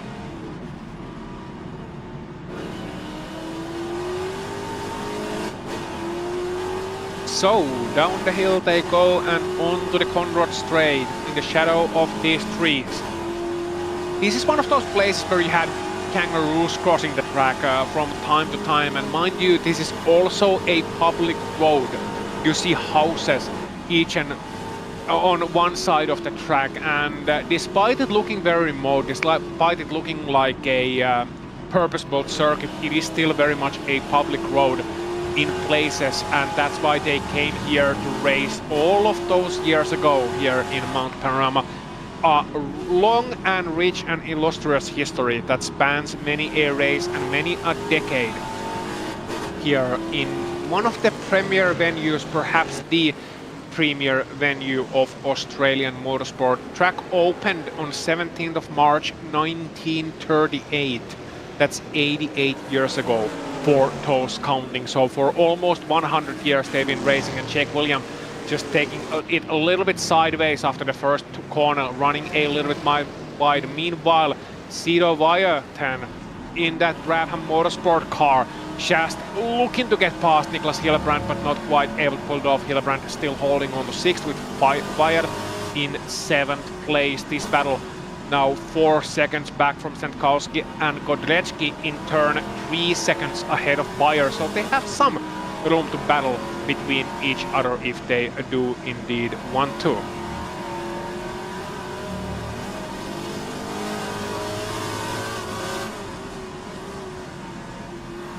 And I was watching, that's Niklas Hillebrand going very wide indeed. That's very wide indeed for Hillebrand, and hitting the wall. I wonder what happened there. Because just looking at some notes down in front of me, and then Niklas Hillebrand looking to take a very wide line. I was wondering if he's just turning in a little bit late, but no, that's something must have happened surely for him, because that's not the kind of mistake you make all by yourself. I wonder if it's a technical issue for Hillebrand. Regardless, he has now dropped the position to Vaya, and I wonder if he's going to be dropping further positions too, because that has a very real chance of damaging the car, if not outright breaking the car. We'll be keeping an eye out on that later on. Meanwhile, Tom D up in 10th place, so he is challenging Niklas Kirsten, I believe, and being in turn challenged by Jake William, who is there in 11th place. Number 44, Chester William moves alongside. We are moving to a replay on Niklas Hillebrand. Let's just listen in for a moment. Yeah, just a mistake, running just a little bit wide, hitting the wall, and then you already hit the wall once, and then you lose the steering a bit. Meanwhile, live pictures here, Tom D running wide on the chase, and that allows Jake William to get right through him. So Jake William all the way up to top 10, as we saw those pictures of Niklas Hillebrand. Oh, that's a nice big side slide from Martin Byerten in that CUDA crew, number 24. Wow, I love those sides. I love how you just take these cars sideways and just battle it out. We have some information. We'll get to the information later on, as we're watching Mivan Fleur. First of all, battling her way up the field, 22nd place right now, taking it through the grass, through the chase here, and sadly losing a bit of time, then not quite able to get her way past Chris Okuda at this moment in time. But certainly that Fish Motorsport Dodge Challenger, if not anything else, has shown its credit as a lawnmower. As we saw Chris Okuda then taking it sideways to celebrate, holding on that position through the last corner, Murray's corner. And meanwhile, David Disan having a bit of a happening there in the chase too, sadly losing a bit of time. But moving further towards the front, and it is a battle, just in front of the Jelena Simoncic, having to go straight through the skyline and battle his car through the dip. Meanwhile, this battle that we were talking about earlier on, Franek Godrecki and Nils Sendkowski, that one's heating up. Godrecki and Sendkowski up in 4th and 5th. Sendkowski in that Filk Sport Barracuda, and Godrecki in that Origa Autosport Camaro. Then holding on to the place so far, but I wonder if this duo is gonna turn into a trio sooner rather than later, because look at the times, look at the timing board on the left. Jelena Simoncic has dropped back almost 5 seconds from Mikkel Gaid, has dropped back almost 6 seconds from the race lead, and is fighting his car, as we can see just briefly appearing on top of the pictures. So Sendkowski, perhaps the experienced sim racer that he is, the experienced driver, knows to bide his time, not to battle Franek Godrecki too much yet. Knows that later on there might be greater things to come, as Mark Johnson, one of the Fish Autosport cars, is out of the event, sadly, having spun it at top of the hill and unable to get going, and that is a scary place to spin it in. Thankfully, we didn't see anyone else involved in that battle. And seeing a replay soon enough of just what happened there. Just watching Nils Sendkowski running up the hill first behind Franek Godrecki. Godrecki still able to hold on to that position, but that is an intimidating sight. Nils Sendkowski in that absolute boat of a Plymouth Barracuda. That is like, that car is 6 meters long and 3 meters wide. So, seeing a replay here of a bit of a mistake from Mark Johnson then, coming up to the skyline, and you saw the aftermath of that just moments ago. Here you can see the live pictures, then just losing it on the dipper, running down the hill, just the rear end getting sideways and clavering the wall, and that's all she wrote. The fat lady has often sang here in the Land Down Under, and it sang once again for Mark Johnson then. As we see it, that is a sideways moment and a half for Riley Wines, and somehow still able to hang it round the outside. I was saying, you don't pass around here. Riley heard that and he said, you know what, that's Quentin Chavito. I trust him to go side by side with me through these corners, and is able to get the pass done. What a job from Riley Weinstein. Up into 13th place, and Riley 10 showing how a Pontiac Firebird is driven in front of another Firebird driver, and that bird is certainly in flames. Somebody get that fire extinguisher, or our poor friend in feathers is gonna be all burned to a crisp before it's all said and done. So Weinstein running down the hill, and he taps the wall on the extra forest elbow, and that's not gonna do any favors to your car whatsoever. I'm sure they wouldn't mind shedding the weight a little bit here, but maybe that's not the primary way to shed weight, and as a result of that, Quentin is getting closer and closer, coming to the chase, looking to get a revenge on that earlier pass from Riley Wines, but still trying to hold on, still able to hold on is Riley Wines up to the chase, even if he has to use all 3 of the curbs and sideways over each and every one of them. So Riley Wines may not be the tidiest driver out there on the track so far, but he is the most adventurous as he runs over the curb once again. This is what they were talking about before the race. These tires, they are all cross-ply tires. They may not be wearing out as much as they are overheating over the course of the race. There will still be tire wear, but the primary issue for these guys is tires overheating.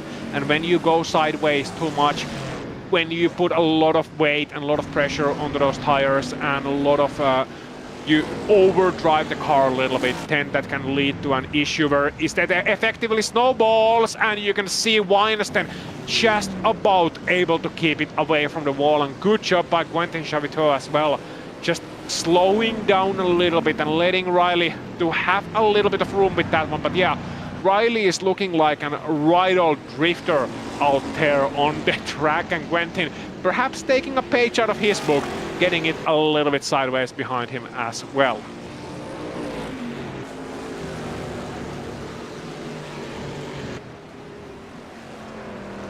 So you see here Niklas Hillebrand, who dropped earlier onto the 7th place, now might have somebody to challenge him for that 7th, because Martin Beyer is right in the tailpipes of him, 0.6 of a second, 0.5 of a second away. That is half a second if you prefer the short form and perhaps the more understandable form of that measurement of time.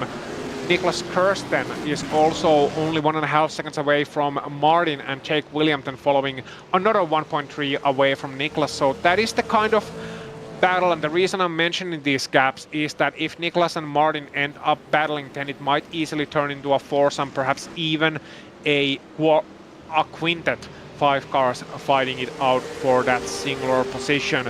Up in the lead though, it is all Blue Thunder race team. Kasper Stolze in the lead of this race, Mikkel Gade in 2nd place, just 0.8 away from each other, less than a second between them, as it has been more or less all the way through. And I will say this feels a little bit like calm before the storm between the two teammates. I wonder if they are gonna battle it out yet. Meanwhile, Matt Wright up in 12th place. We are watching him, and we are watching him battle Tom D here in 11th, Tom in the distinctive number 44 car, as I'm getting some notes and from an old friend who shall go unnamed about the exact nature of these cars, a big fan of these muscle cars and pony cars of that era. how they are from different time and different years, in fact.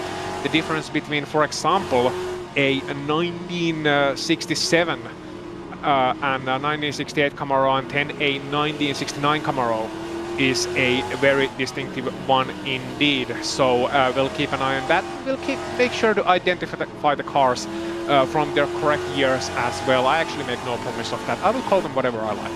Matt Wright is the door to the commentary booth is locked and you cannot get in even if you wanted to. Matt Wright is here in 12th place as we are still watching him in that CUDA Crew number 49, distinctive orange livery. And what I do like about that livery especially is the font, the typeface they are using on the Chrysler Great Ideas text. That is such a distinctive late 1960s, early 1970s font that they're using, the typeface that immediately along that coloration takes you to a bygone time as a design feature, as an advertisement. As you saw a lot back in those days, it was the manufacturer of the car that often advertised themselves in the side of the car. You don't see it that much anymore. You see the manufacturer decals, but you usually see more private companies and equities advertising themselves, as we see Niklas Hillebrand advertising his own driving skills, holding on to the 7th place, just still ahead of Martin Beyer, still ahead of the 24 in 8th. But for how long can Niklas Hillebrand hold on to that? That is the real question here. He's 4.2 seconds now behind Sido Wire, and we saw Niklas in trouble earlier, hitting that concrete wall on top of the hill, and that has now caught up to him, as has Beyer, as has Kirsten, as has Jake William too. So this is turning into a four-way battle. And you can see then Beyer looking to the outside. That's going to be the outside into the quarry. But if he's able to get the overlap done, then perhaps he's able to get the pass done as well. Wouldn't be my preferred choice to go around the outside here, but he is looking to hang it out. But last of the late breakers is Niklas Hillebrand. Does he break himself too wide? The answer is no. Great car control there. Good job then from Niklas Hillebrand, holding on to the challenger. And so far saying to Martin Beyer that you're gonna have to try a little bit harder if you want to get the pass done, and Beyer showing some harder trying by just pinching his car a little bit sideways on the next corner, as these all are doing. V8 singing here in Mount Panorama, the CUDA Crew trying to cheer on Martin Beyer, who's trying to take that 7th place away, and that looks to be the main prize of this battle unless something heavy happens in these final 5 laps of the race. I don't see them catching up to Beyer, I don't see them catching up to Senkowski and co. And meanwhile Hillebrand once again running a little bit wide, making a tiny bit of an error there on top of the hill on Skyline, having that moment, and again sideways. Meanwhile, you can see the Blue Thunders then. Is this just play fighting? Are they just shadow boxing, or is it now on between the two? They got 9 seconds behind them to Jelena Simoncic, and I'm sure neither of these guys would like to lose. Has the bell now been run? Mikael Gade looking to the inside, not quite able to pull it off, not enough alongside Kasper Stultze. Stultze still holding on to the lead. On the top right of your screen, you can see Niklas Hillebrand trying to hold back Beyer, who in turn locks up the brakes and gives Kirsten a wonderful opportunity, which goes unused. But here in the spotlight of your main screen, the leading duo has finally decided to take it to a fight. If this was an ice hockey game, the gloves would be off. If this was boxing, the gloves would be put on.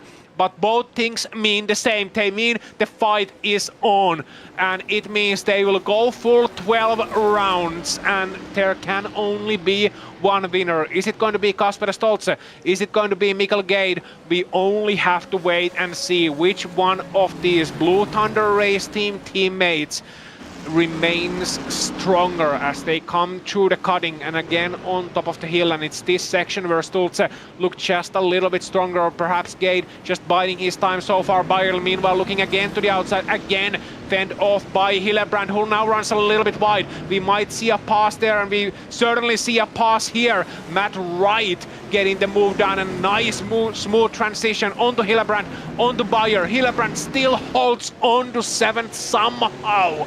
He's clinging on by the stumps of his fingers, as the nails have surely been beaten off by this point, by everybody at HGS Rennsport, by everybody supporting Niklas Hillebrand, but he is still fighting, he is still wheeling that thing around. Meanwhile, Jake William looking to make Brundle Motorsport Sim Racing and all of his 11 billion YouTube subscribers proud here in car number 8, looking to the top of the skyline and down the hill onto the Dipa and right and 10 left and onto the back of Kirsten, and look at him just shake. I believe he's using his wealth of experience here, just leaving a little bit of a gap onto the Forest's elbow, trying to maximize his exit, trying to see if he can get the pass done here, because before that, unless your name is Jernej Simoncic, you don't go up the inside into Forest's elbow. And if your name is Jernej Simoncic, then what are you doing listening to this? You have a race to run. Come on, man. So, Jake William here in 10th place. Ahead of him, you got Niklas Kirsten. Ahead of him, you got Matt Bayer. And ahead of him, you got Niklas Hillebrand. Martin Bayer, sorry. Of course, not Matt Bayer. And here's the leading duo. Once again, Mikkel Gade and Kasper Stultze 10. First and second, lap 14. We have been racing for almost half an hour and we'll be racing for a few laps more in this race. Will it be Mikkel Gade looking to the inside into the quarry? It's not fended off by Kasper. It's not fended off by Kasper at all. So it's a very interesting thing to see. Essentially, Kasper Stultze saying, you can make the move if you want, and he makes the move as Kasper goes wide onto the quarry. Will he challenge back onto the cutting? No, he does not, and that means we have a new Dane in the race lead, and his name is Mikkel Gade. Mikkel, who was so unfortunate in that the sprint race, now looks to put some balsam, looks to lick some wounds with a race win here at the feature, the main event. Meanwhile, Niklas Hillebrand still somehow holding on to that 7th place. I believe his feet are in concrete. His feet are actually in concrete and he will not be moved away from that 7th place. He's absolutely glued onto that one. Kasper Stultze, meanwhile, putting a challenge onto Mikkel Gade.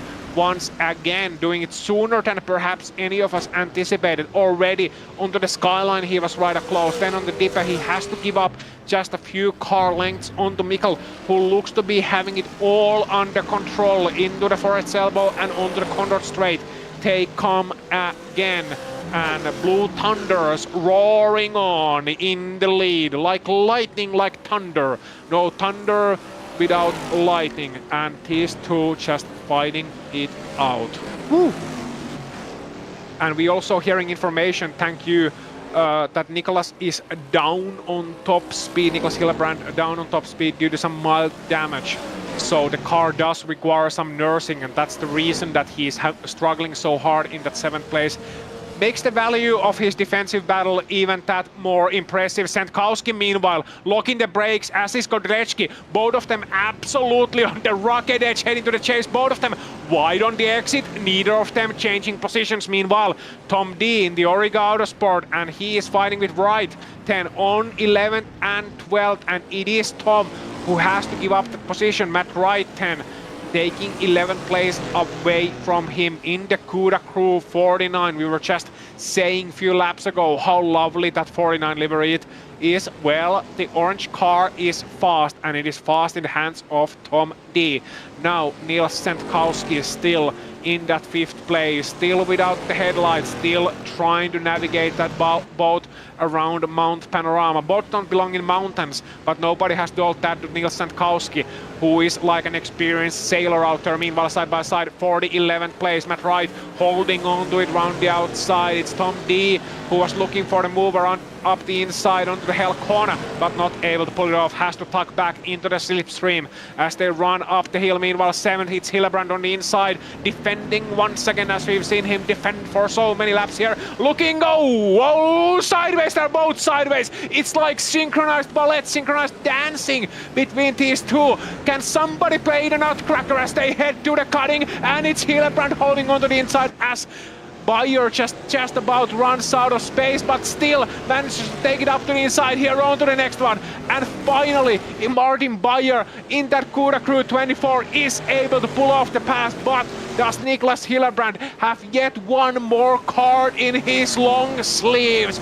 Does he have that ace that he can put onto the table and tell Martin Bayer, look, you're gonna have to try once more. They are sideways onto McPhillamy Park. Will they be sideways down the hill from the skyline onto the dipper as well? The answer is yes, just a little bit. Hillebrand putting on all the pressure and then some, even through here where you cannot overtake. He's looking like he's gonna put it up the inside any moment now, but Bayer has a clear road ahead of him, and if he can just survive down the Condor Straight for one time, I do believe he has the chance of running away from Niklas Hillebrand and the 91 HGS Rennsport, who has put on an absolutely heroic effort here for all these 15 laps, for all throughout the race, but finally it might be done in his fight for 7th, but we'll have to wait and see. It's not over yet. Hillebrand can brake very late indeed, and there is a bit of a touch heading on to the chase, and you can see how that affects Bayer,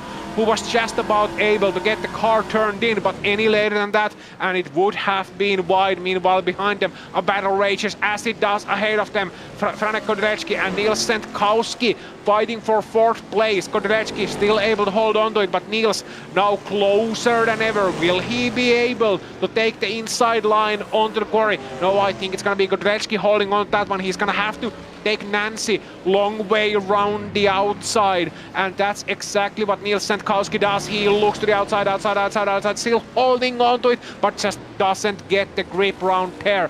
And Kodrecki says, thank you very much, that was always going to be an effort in vain. So Kodrecki holds on to 4th, Sentkowski holds on to 5th. And behind them, Bayer, Hillebrand, Kirsten William, and everybody else still fighting on.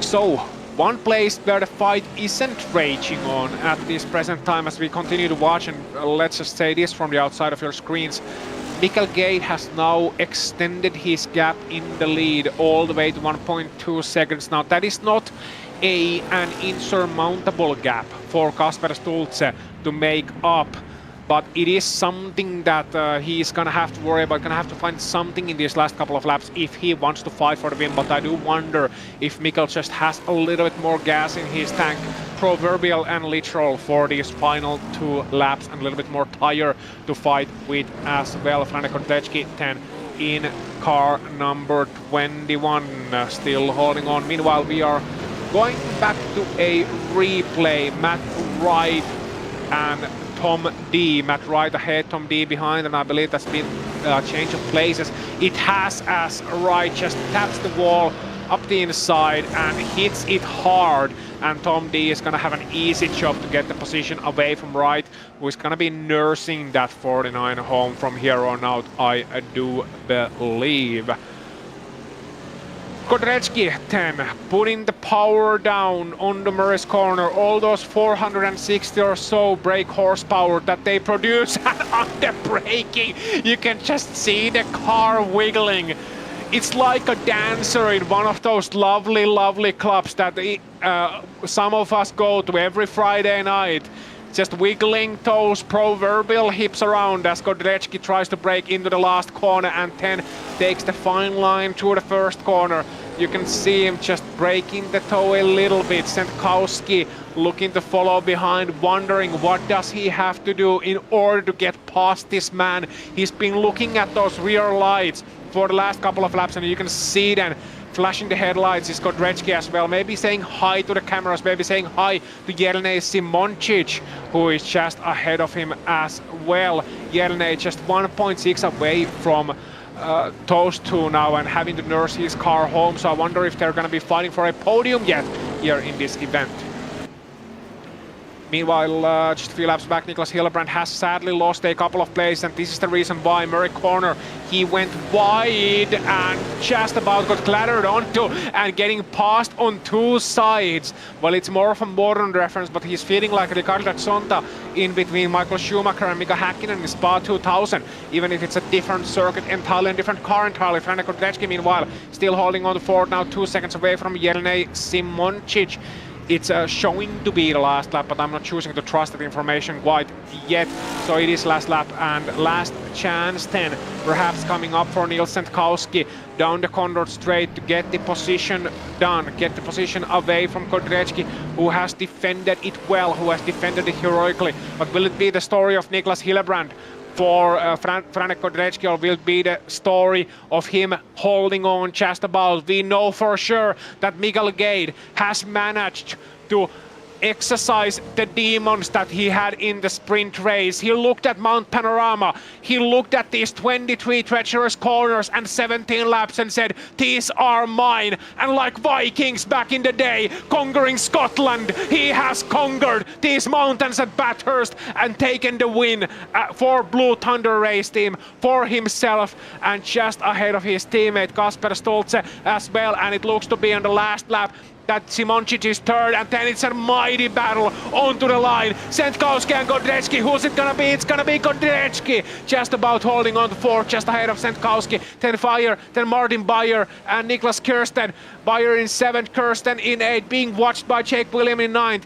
Is there anything that Kirsten can do in the last corner? Tries to maximize his exit, coming up to the line, but no, there isn't. Niklas Kirsten has to hold on to 8th, Martin Beyer in 7th, Jake William in 9th, and it's gonna be a heroic 10th place. I will say heroic for Niklas Hillebrand, who was nursing a damaged car through perhaps one of the most difficult circuits in the world, all the way through these 40 minutes, and managed to bring it home in top 10. You see further drivers finishing on. Quentin Chavito, Nate Shiro 10 in 15th place. Robin DeFoss in 16th, Oliver Day gonna be in 17th, and Simon Lapierre in 18th. Each and every one of them deserves their name mentioned as they come home. Team Sprightly Tortoise, that's a lovely team name, it has to be said. Car number 7, Simon Lapierre, just sliding it a little bit and showing it in the last corner as he brings it over the checkered flag, as well as does Darren Andrews in style in 19th place. Kuda Crew represent Kuda Crew, smoking it up. Smoke him if you don't need him anymore, and rounding out your top 20 will be the Welsh driver Mivan Vifleur in Fish Motorsport number 52. She may have not had the easiest of races, easiest of outings here at Mount Panorama, but able to bring it home in one piece is a considerable achievement in and as itself too, because we saw many of them hitting the wall, and I'm actually quite surprised we didn't have any more retirees in this race than we ended up having.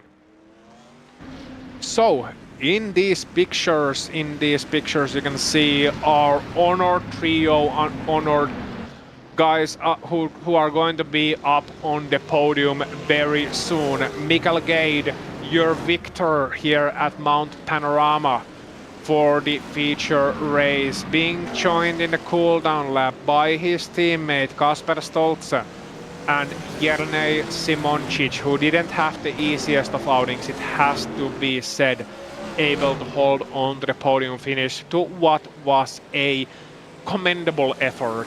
That car was never healthy, but he was able to hold on, just go fast enough and just hold back Franek Kordecki and Nils Sendkowski. Gonna go through the full results in a moment's time. Just wishing these guys home first. Actually, gonna go through your full results right now. Oh, I do believe. So the race win, as I said earlier, Mikael Gade is your victor for Blue Thunder race team, for himself and for Denmark. It's Kasper Stolze also completing the Danish 1-2 for Blue Thunder race team and car number 89. Of course for Ford as well, those Mustangs bringing it home 1-2. Jelnej Simoncic, Team Traction, finishing in third place, just ahead of Franek Kordecki in 4th, and 10 it's Nils Sendkowski. Another fine drive for him, ending up in 5th place. Sidovaya, Brabham Motorsport in 6th place. You got Martin Bayer in Kuda Crew, car number 24 in 7th, and Niklas Kirsten in 8th place. Lambda Loopy Limited. I just wanted to say that team name one more time. In 9th, you got GP Labs himself, Jake William in Brundle Motorsport Sim Racing, and rounding out the top 10 again with a heroic drive, Niklas Hillebrand and HGS Rennsport. In 11th place, you got Tom D and Origa Autosport. In 12th, Matt Wright and Kuda Crew.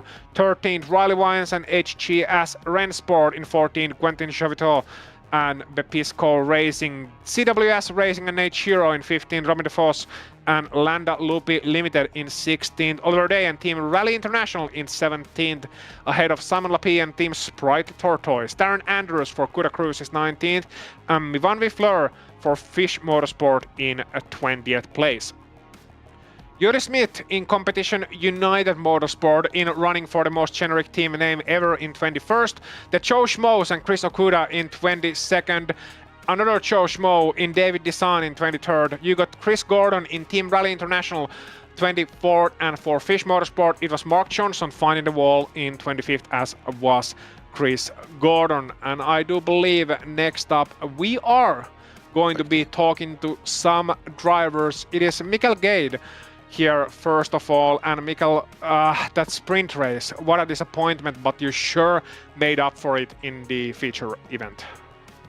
Yeah, indeed. I don't really know what happened in the sprint race. Like, I don't know if heat in the brakes has a role for this car, but I just broke way too late in turn 1 for the sprint race, even though I got a much better start than Casper. We were testing side by side if first gear or second gear was the best to start, and yeah, I had too much speed apparently.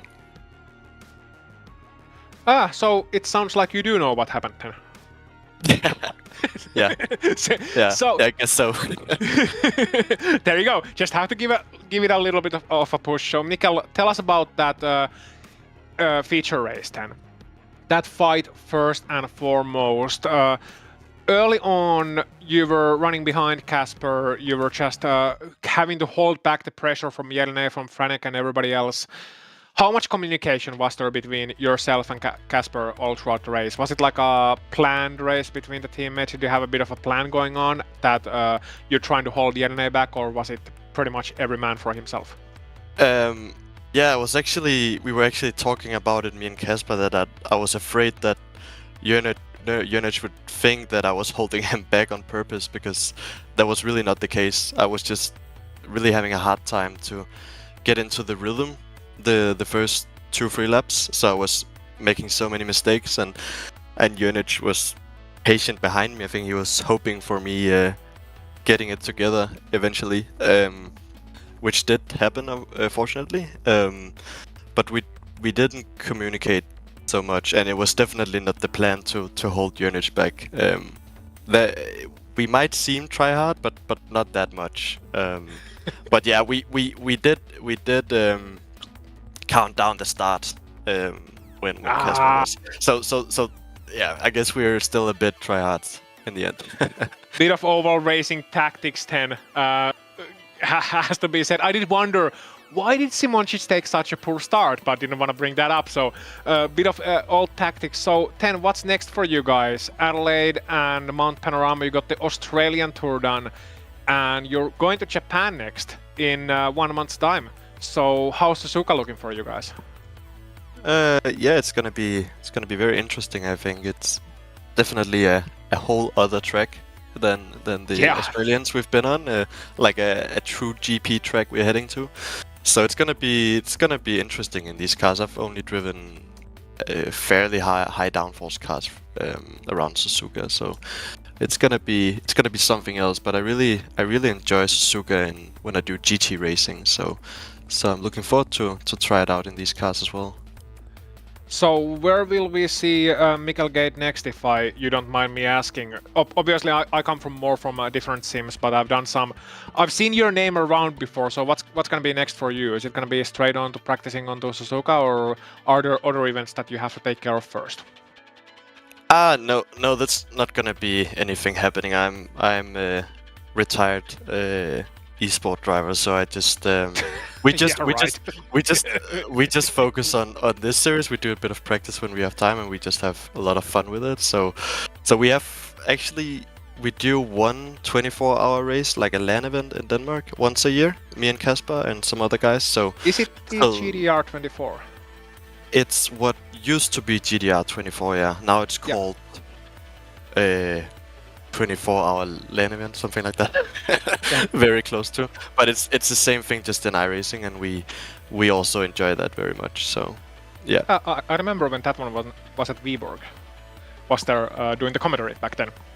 Oh, that's cool. That's cool. Yeah. Yeah. I wasn't attending back then when they did GTR 24, unfortunately. But I know Kasper has a lot of experience with it. So, but he's also one of the true OG R-Factor 2 guys, I would say.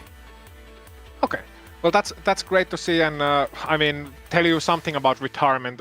Being a retired esport driver myself, you're gonna have a lot of requests to do commentary with your knowledge, and also retirement is only temporary. It's kind of like happiness. It's only temporary, and it happens very rarely. Yeah.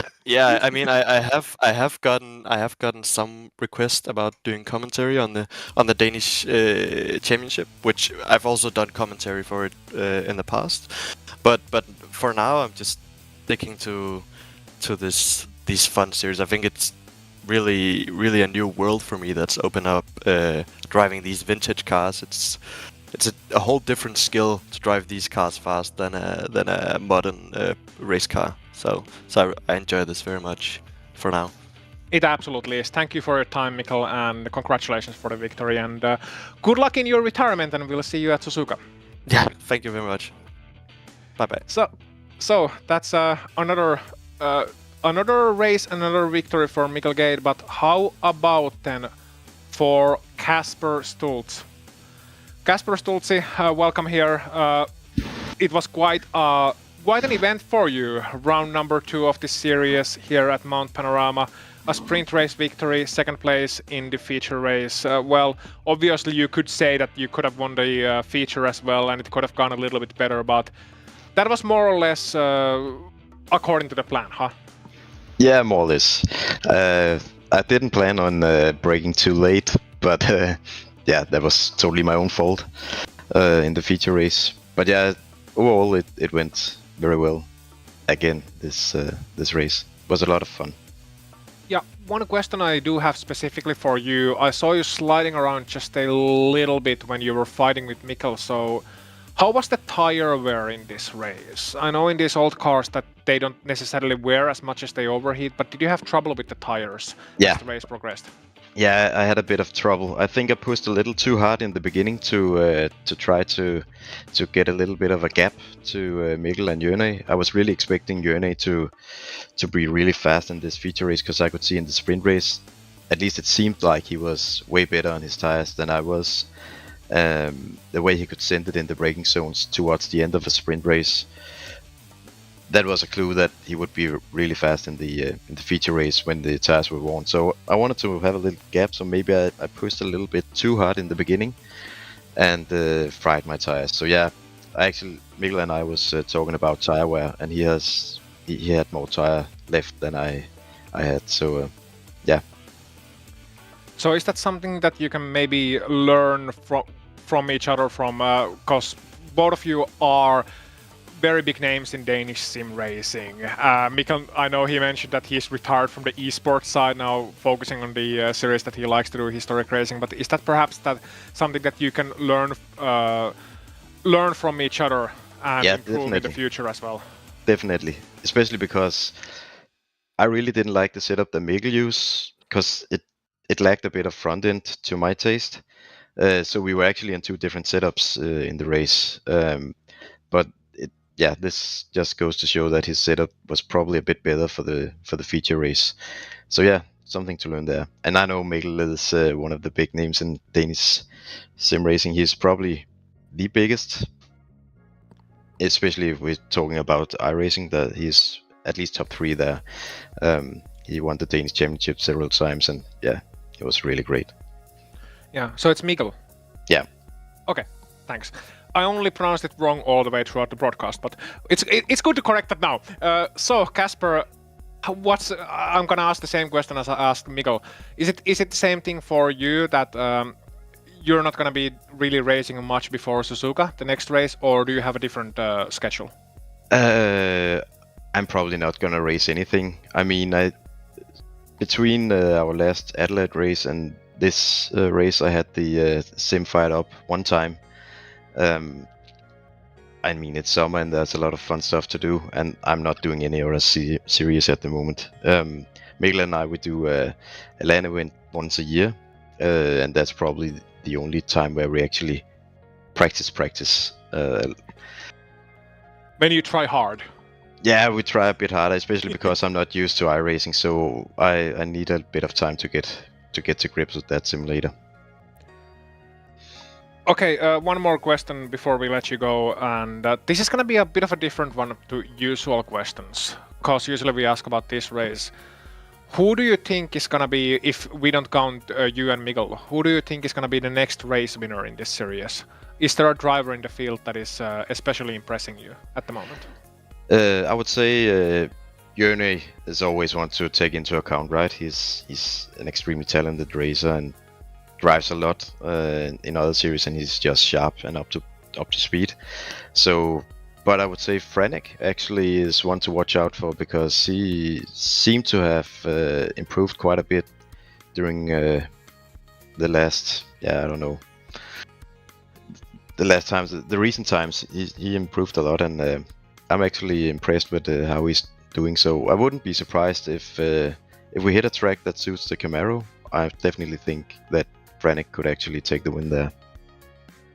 Well, that's great insight. Thank you very much, and I suppose we'll see that at Suzuka and as the season progresses. Thank you very much, Casper, and of course, if there's anyone you would like to give a shout out to, then feel free to do so. Well, shout out to my very understanding girlfriend for letting me spend time on this on a Saturday. Oh, the MVP.